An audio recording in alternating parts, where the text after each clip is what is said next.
नमस्कार, आप देख रहे हैं न्यूज 18। मैं हूं आपके साथ मेनका चौधरी और शाम के 7:30 बजे हैं। बात उत्तराखंड की और सबसे पहले बात कर लेते हैं कोविशील्ड की, जिसकी दूसरी खेप भी पहुंच चुकी है उत्तराखंड। 92,500 डोज की ये खेप पहुंची है उत्तराखंड, जिसका इस्तेमाल फ्रंट लाइन वर्कर्स के लिए होगा। जबकि पहले फेज में मिली 1,13,000 डोज के साथ ही वैक्सीनेशन का काम इस वक्त चल रहा है। 16 जनवरी से अब तक 3 दिन वैक्सीनेशन हो चुका है। एक दिन में राज्य में 34 सेंटर्स पर 3,400 हेल्थ वर्कर्स का वैक्सीनेशन होना है। लेकिन 16 जनवरी को 2,276, 18 जनवरी को 1,961 और 19 जनवरी को 1,882 हेल्थ वर्कर्स ने वैक्सीनेशन कराया है। डॉक्टर्स का कहना है कि 100% हेल्थ वर्कर्स के न आने की बड़ी वजह ब्लड प्रेशर, शुगर, दूसरी बीमारियां और प्रेगनेंसी केस है। वहीं किसी के मन में कोई डर ना हो, उसके लिए काउंसलिंग भी की जा रही है। लास्ट मूवमेंट में गाइडलाइन ये थी कि जो लोग जिनको फ्लू लाइक सिम्टम है या जिनको कोरोना लाइक सिम्टम्स हैं, प्रेग्नेंट लेडी और लैक्टेटिंग मदर्स वगैरह हैं, उनको एग्जाम किया जा सकता है, वो हो सकते हैं। तो कुछ लोग इस कैटेगरी में भी आए और कुछ लोग जिनका पोर्टल में नाम आया है वो यहाँ से ट्रांसफ़र हो गए हैं या अवेलेबल नहीं है, जिस वजह से संख्या कम हुई है। इसमें किसी प्रकार की कोई भी व्यक्ति के लिए ज़बरदस्ती नहीं है। वो स्वतः ही अधिकार रखता है कि उसको वैक्सीन लगानी है या नहीं लगानी है। अब आज का कोरोना अपडेट क्या है ये भी आपको बता देते हैं। आज राज्य में कोरोना के 153 नए केस सामने आए हैं। जबकि पिछले 24 घंटे की बात की जाए तो सिर्फ 3 लोगों की मौत हुई है कोरोना की वजह से। राज्य में कुल कोरोना केसेस की संख्या 95,000 के पार पहुंच चुकी है। एक्टिव केस की संख्या घटकर 2,000 पहुंची है। आज के नए केस की बात की जाए तो देहरादून में 71 नए केस सामने आए। नैनीताल में 36 नए मामले कोरोना के सामने आए।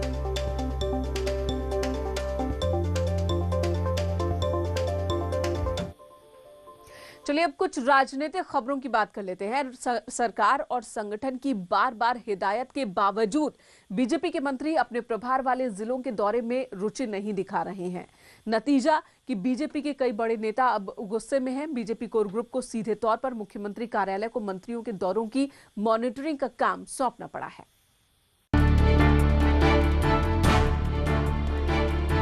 सरकार जो योजनाएं बनाती है, क्या वो धरातल तक पहुंच पा रही हैं?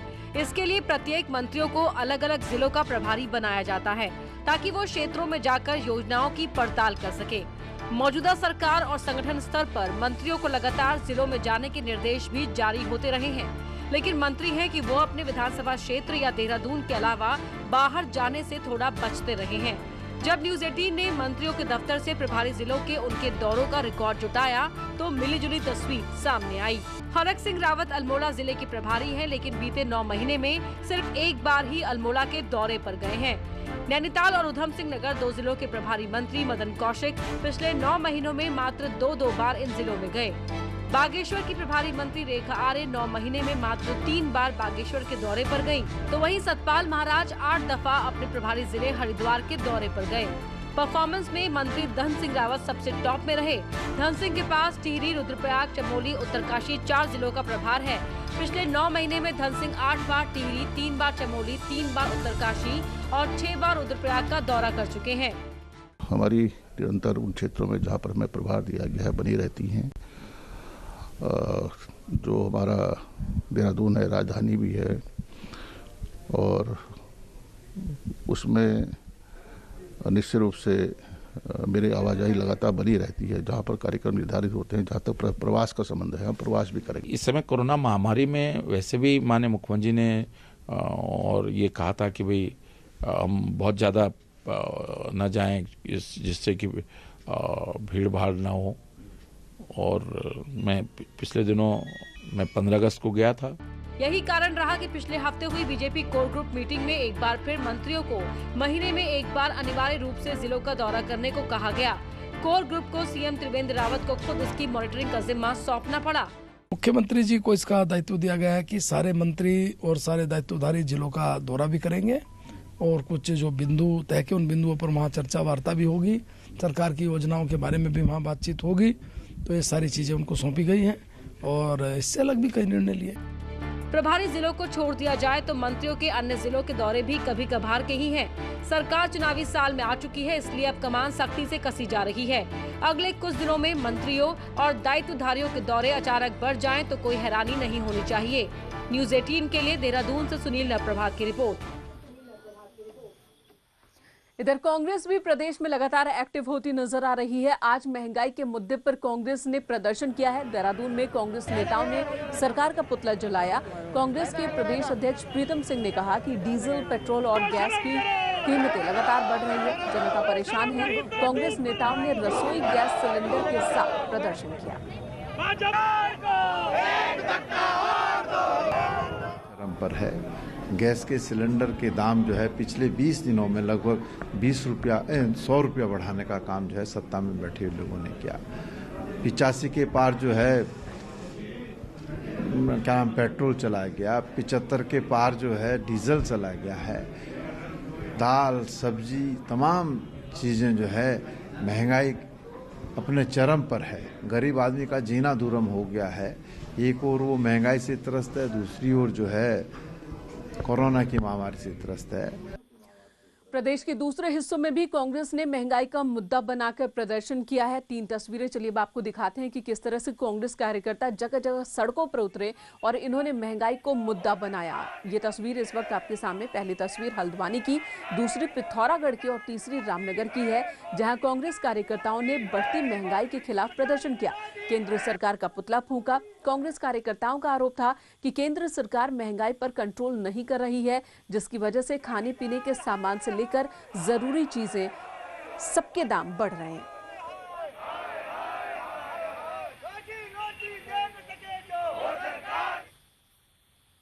इधर 12 साल में एक बार होने वाला कुंभ इस बार हरिद्वार में होगा, जहां लाखों लोगों का सैलाब उमड़ेगा। ऐसे में सबसे बड़े मेले में प्रधानमंत्री नरेंद्र मोदी भी आए, ये सरकार भी चाहती है और संत भी, और इसकी तैयारी अंतिम दौर में है।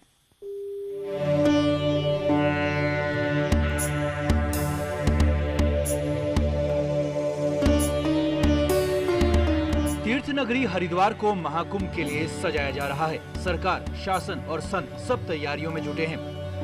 कुंभ में इस बार 4 शाही स्नान होंगे। पहला 11 मार्च, दूसरा 12 अप्रैल, तीसरा 14 अप्रैल और चौथा शाही स्नान 27 अप्रैल को होगा। देश के बड़े आयोजनों में एक महाकुंभ पर दुनिया की नजर होगी। ऐसे में संदेश दुनिया में जाए, सरकार प्रधानमंत्री नरेंद्र मोदी को निमंत्रण भेजेगी। देखिए, हम उनको आमंत्रित जरूर करेंगे।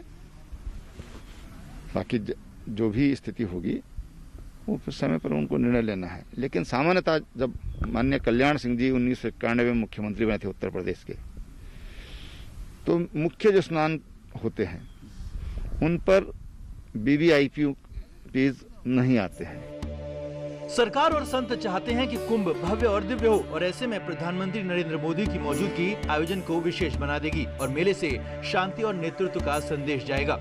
कुंभ ऐसा हो जो कि पूरी दुनिया में एक शांति का भी संदेश जाए, मेले का भी संदेश जाए, और कुंभ का जो नेतृत्व है उसका भी संदेश जाए। वो तभी संभव है जब अखाड़ा परिषद, प्रशासन और शासन तीनों की साथ बैठक हो और तीनों के आपसी निर्णय से कुंभ एक निर्णायक स्थान पर पहुंचे। कुंभ जहां एक तरफ संतों की दिवाली है, वहीं सरकार के लिए अपना मैनेजमेंट दिखाने का सबसे बड़ा मौका। लेकिन देवभूमि और मां गंगा से विशेष लगाव रखने वाले प्रधानमंत्री मोदी कुंभ में आएंगे या नहीं, ये सब कुछ उन्हीं की तरफ से तय होना है। दीपांकर भट्ट, न्यूज़ 18, देहरादून। तो एक तरफ कोविड की चुनौती और दूसरी तरफ महाकुंभ का आयोजन। सरकार के सामने चुनौती इस बात की कि संतुलन बिठाते हुए एक भव्य कुंभ का आयोजन कर सके। राज्यपाल बेबी रानी मौर्य अल्मोड़ा के रानीखेत के दौरे पर पहुंची, जहां उन्होंने केआरसी वुलन सेंटर का दौरा किया। गवर्नर ने वीर नारियों के बनाए उत्पाद देखे और उनकी खूब तारीफ भी की। यहां बनाए गए शॉल, स्वेटर, जैकेट, टोपी, मफलर देखकर वो काफी खुश नजर आईं। राज्यपाल ने कहा कि आज ये महिलाएं हर क्षेत्र में आगे बढ़ रही हैं। लेकिन आज मुझे देख के वहाँ बहुत ही अच्छा लगा है कि ये इतना अच्छा काम कर रही हैं। मैं तो ये कहूँगी, मैंने अभी ये सब भी देखा है, महिला जो हमारे सेल्फ हेल्प ग्रुप काम कर रहे हैं, महिलाएं यहाँ सही में क्रांति कर रही हैं, एक क्रांति ला रही हैं हर क्षेत्र में। अगली खबर हरिद्वार से, जहां पर ज्वालापुर निवासी एक महिला अपने 2 बच्चों के साथ पानी की टंकी पर चढ़ गई और वहां से उसने कूदने की धमकी देना शुरू किया। महिला का कहना है कि उसके पति की मौत हो चुकी है, अपनी ही जमीन के लिए अब उसे दर दर भटकना पड़ रहा है। आरोप है कि कुछ भू माफियाओं ने महिला की जमीन पर कब्जा कर लिया है। लेखपाल भी भू माफियाओं के साथ ही मिला हुआ है, ये आरोप भी महिला लगा रही है। कई शिकायतों के बाद भी अब तक कार्रवाई नहीं हुई है। महिला की कोई सुन नहीं रहा, जिसकी वजह से ही आज वो ये कदम उठाने को मजबूर हुई है। हालांकि बाद में महिला को समझा बुझाकर नीचे उतारा गया। रिकॉर्ड इनके पास है, सब कुछ इनके पास है और ये कह रहे कि हमारे रिकॉर्ड गायब हो गए। कहाँ से गायब हो गए? जब हमारे पास हैं, वे भी तो हमें तहसील में से निकाल के दिए हैं, तो गायब कैसे हो जाएंगे? तो हम अभिलेख इकट्ठे कर रहे हैं, जैसे मिलता है तो तब पता चलेगा कि किन साइड में इन्होंने 300 फीट वो जमीन बचा रखी थी, तो तभी जाके आगे कुछ कार्रवाई हो पाएगी। जांच अभी चल रही है। पौड़ी से, जहां पर जिला हॉस्पिटल के डॉक्टर पर ऑपरेशन के नाम पर मरीज से अवैध वसूली के परिजनों के मुताबिक जब बुजुर्ग महिला मोतियाबिंद का ऑपरेशन करवाने के लिए हॉस्पिटल पहुंची तो डॉक्टर ने उनसे 3 से 5 हजार रुपए मांगे। इस मामले में लिखित शिकायत की गई है, जिसके बाद अस्पताल प्रशासन ने अब जांच की बात कही है। डॉक्टर साहब ने बोला कि ऑपरेशन कराने के लिए ये तो 3,000 रुपये लगेंगे, ये तो 5,000 रुपये लगेंगे। वो उन्होंने बोला हम तो अपनी फीस नहीं लेते, पर लेंस की लगती है। ये जो है ये मेरे पास आया और अब इसकी इंक्वायरी होगी और जो भी अगर ये हुआ है तो उसके खिलाफ कार्यवाही। उधर कोटद्वार के रतनपुर सुखरो इलाके में नाबालिग से गैंगरेप का मामला सामने आया। नाबालिग बच्ची को उसका दोस्त ही बहला फुसलाकर अपने साथ ले गया, फिर अपने 2 दोस्तों के साथ मिलकर उसने इस वारदात को अंजाम दिया है। नाबालिग से गैंगरेप के 2 आरोपियों को पुलिस ने कोटद्वार के कौड़िया इलाके से गिरफ्तार किया, जबकि एक आरोपी को दुगड्डा से धर दबोचा गया। नाबालिग से गैंगरेप के 3 आरोपी बालिग हैं और कोटद्वार के ही रहने वाले हैं। मामले में पुलिस ने आरोपियों पर पॉक्सो एक्ट के तहत कार्रवाई शुरू कर दी है। तो तत्काल ही थानाध्यक्ष ने उसमें मुकदमा दर्ज किया। दर्ज करने के 2 घंटे के अंदर 3 मुलजिमों को अरेस्ट भी कर लिया और वो माननीय न्यायालय में पेश किए जा रहे हैं। उधर रुड़की के मेयर गौरव गोयल पर एक महिला से छेड़खानी के आरोप का मामला अब तूल पकड़ता जा रहा है।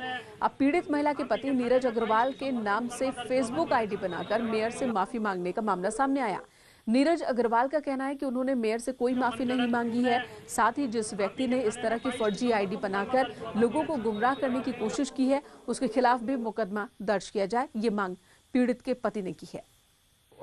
एक तैयारी करवाई गई है ना, ये मेयर गौरव गोयल के द्वारा करवाई गई है और इसमें मुझे पता चला है कि एक लड़का अनुराग कौशिक है जो सोशल मीडिया देखता है इनके और निजी सचिव भी है। ये अभी जांच का विषय अभी हम कर रहे हैं, अभी जैसा चीजें आगे आएगा हम आपको अवगत कराएंगे। उधर काशीपुर के आईटीआई थाना के पैगा पुलिस चौकी क्षेत्र में रेलवे ट्रैक पर संदिग्ध परिस्थितियों में एक युवक का शव मिला। सूचना पर पुलिस की टीम भी मौके पर पहुंची। मृतक के शव को कब्जे में लेकर पोस्टमार्टम के लिए भेजा गया। मृतक की पहचान उत्तर प्रदेश के जिला रामपुर टांडा बादली के रहने वाले पदम सिंह के रूप में हुई है, जो 10 साल से काशीपुर के ग्राम बांसखेड़ा में आकर टेलरिंग का काम कर रहा था। उधर बाजपुर में उस वक्त हड़कंप मच गया जब एक गांव में पालतू 9 मुर्गियों की अज्ञात कारणों से मौत हो गई। घटना की सूचना मिलते ही पुलिस और पशुपालन विभाग की टीम मौके पर पहुंची। पशुपालन विभाग की टीम ने मृत मुर्गियों के सैंपल लेकर बर्ड फ्लू की जांच के लिए आगे भेज दिए हैं।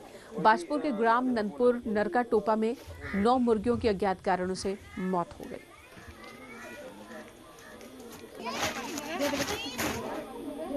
उधर नैनीताल की कोसी नदी में महाशीर मछली पर खतरा बन गया है। पिछले 1 हफ्ते से नदी में लगातार महाशीर मछलियां मर रही हैं, जिससे साफ पानी में पाई जाने वाली सबसे ताकतवर मछली खतरे में है। 20 किलोमीटर के दायरे में इस तरह से मछलियों के मरने से स्थानीय लोगों में अब काफी चिंता है। महाशीर मछली को बचाने में जुटे लोग भी काफी हैरान हैं। आपको बता दें कि महाशीर साफ पानी में पाई जाने वाली सबसे ताकतवर मछली है। ये मांग है कि नदियों में जहाँ जहाँ मछलियाँ हैं, इनको कैसे भी करके सुरक्षित रखा जाए। अचानक कुछ समय से अचानक ये मछलियों का मरने का सिलसिला जारी है। अब इसका कारण का पता नहीं चल पा रहा है। और अब बात न्यूज 18 के सबसे बड़े खुलासे की। देहरादून में स्पा के नाम पर चल रहे सेक्स रैकेट पर न्यूज 18 ने बड़ा खुलासा किया था, जिसके बाद दून पुलिस भी जबरदस्त एक्शन में है। देहरादून के एसएसपी ने ऐसी सभी जगहों पर सीसीटीवी लगाने के आदेश जारी कर दिए हैं और इसके लिए सभी थानों को आदेश जारी किया गया है। लेकिन इसी बीच जो पाप लोक हमने आपको दिखाया था, उसी पाप लोक से पहली गवाही भी सामने आई है। उस दलदल में काम करने वाली एक पीड़ित खुद न्यूज 18 के सामने आई और हैरान करने वाले खुलासे किए हैं। पीड़ित ने यहां तक कहा कि उनके ग्राहकों में पुलिसकर्मी भी शामिल थे। ओनर मुझे बोल रहा था कि यहाँ पे कोई डर नहीं है, हम पुलिस वाले को पैसे देते हैं, बस ये बोला था उन्होंने। हम अंदर जाते हैं तो बस वो पुलिस वाले पहले तो थेरेपिस्ट लेते हैं उन लोग ने, तो उसके बाद उनको सर्विस करना होगा, तो हम एग्री नहीं होते हैं, हमें तो डर होते हैं, पुलिस वाले हैं तो हम बोल देते हैं कि हम नहीं करेंगे, तो वो सीधा बोलते हैं कि मैं पुलिस वाला हूँ, कुछ नहीं होता, तू कर ले मेरे साथ। फिर वो कर लेते हैं और पैसे वैसे कुछ देके नहीं जाते।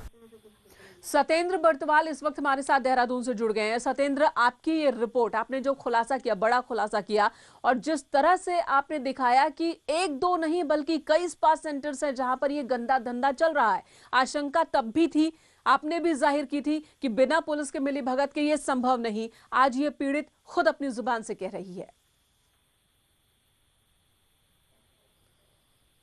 बिल्कुल मेनका, क्योंकि अगर हम बात करें देहरादून की, तो देहरादून में मात्र कुछ ही सालों में करीब हजारों स्पा सेंटर खुले हैं जिनमें अवैध रूप से धंधे चल रहे थे, जिसका हमने मात्र एक दिन पहले खुलासा किया था कि आखिर किस तरीके से स्पा सेंटर चल रहे हैं।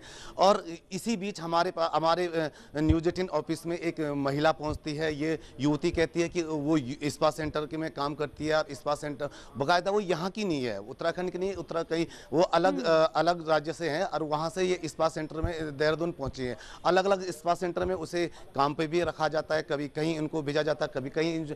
इस युवती ने जो खुलासे किए हैं, भले इसे हम 9:30 बजे ऐसे हम पूरा खुलासा फिर दिखाएंगे न्यूज 18 चैनल पे, लेकिन स्थितियां आज भी ये है कि जो पुलिस की बात की जाती है कि पुलिस बिल्कुल सतेंद्र, जो रिपोर्ट, जो खुलासे आपने किए वो हलचल मचाने वाले खुलासे, और यही वजह है कि अब पुलिस भी लगातार एक्शन में है। धन्यवाद इस वक्त पूरी जानकारी देने के लिए। और पाप लोक की ये पहली और पूरी गवाही हमारे दर्शक देख सकते हैं रात 9:26 पर।